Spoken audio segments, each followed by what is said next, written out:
Retirement planning isn't just about numbers and spreadsheets and calculations.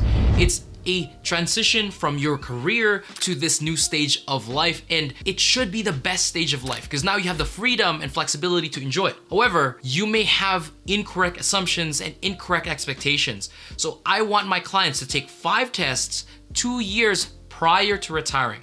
These 5 items becomes a test drive and a trial run for retirement.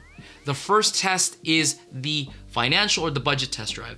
Then there's the identity test drive. Then there's the location test drive. Number 4 is the activity test drive. And number 5 is the connection test drive.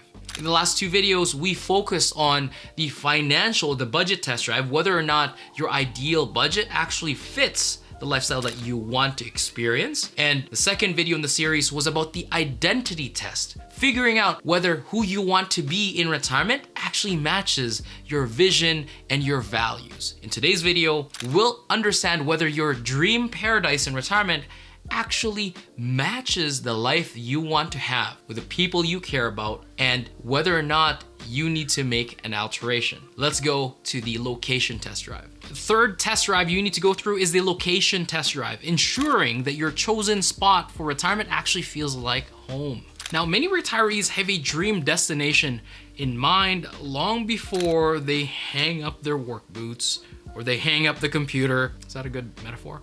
Whatever, when you're done working. However, the idea of this place might seem perfect. Reality could differ, right? We romanticize these future endeavors. So the location test drive ensures that your chosen retirement haven aligns with your day-to-day living expectations. The first step you need to go through is actually book time away, right? Take 3, 4, 5, 6 weeks off if you can. Most of you, when you're in the last stages of your career, vacation days are quite generous. So book that time. It needs to be an extended stay. And do your best, of course, to match this staycation with your partner. It can't just be you, right? So plan for an extended visit. It's one thing to love a place during a week's vacation, and it's totally different when you consider living there.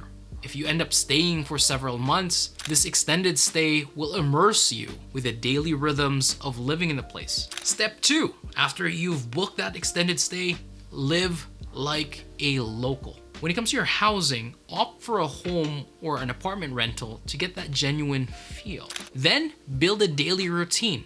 Go beyond tourist attractions. Shop at local grocery stores, participate in community events, and explore neighborhood parks. Look at public services. What's available to you? Familiarize yourself with essential services like your healthcare facilities, banks, post offices, and other amenities.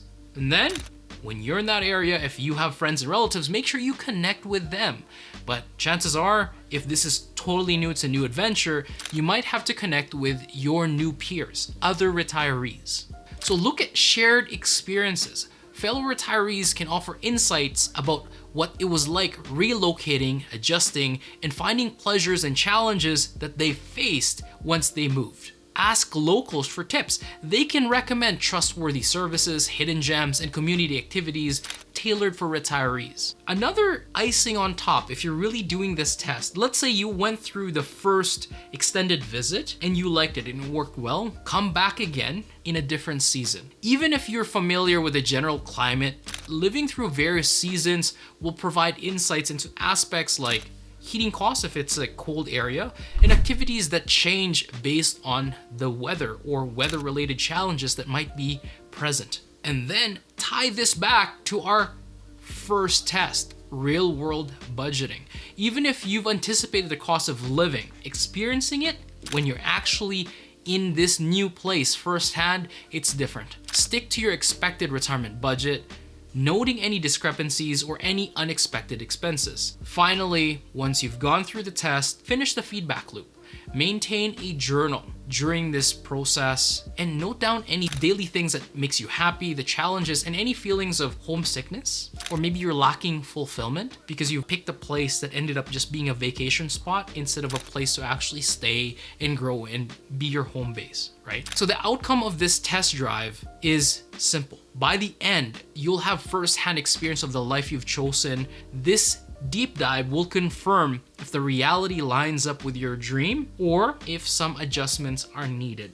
This is really important because you might be coming back to a place where it's nostalgia that's really driving the decision, right? And that's fueling the daydreams and the vacation that you were playing in your head. It's great to have a vacation, but it's different to start a home base altogether. The good news is you might actually decide after this test that this is a great home base, but only for 2, 3, 4 years. I don't want to age in this location. You wouldn't know that until you've actually looked into it further. Or the opposite is also true. And it just becomes a massive confirmation, further fueling you to really going after the retirement you want. So that gives you a good overview of how your location and where you live can impact your standard of living in retirement. You can watch the last 2 videos talking about the financial test drive and the identity test drive.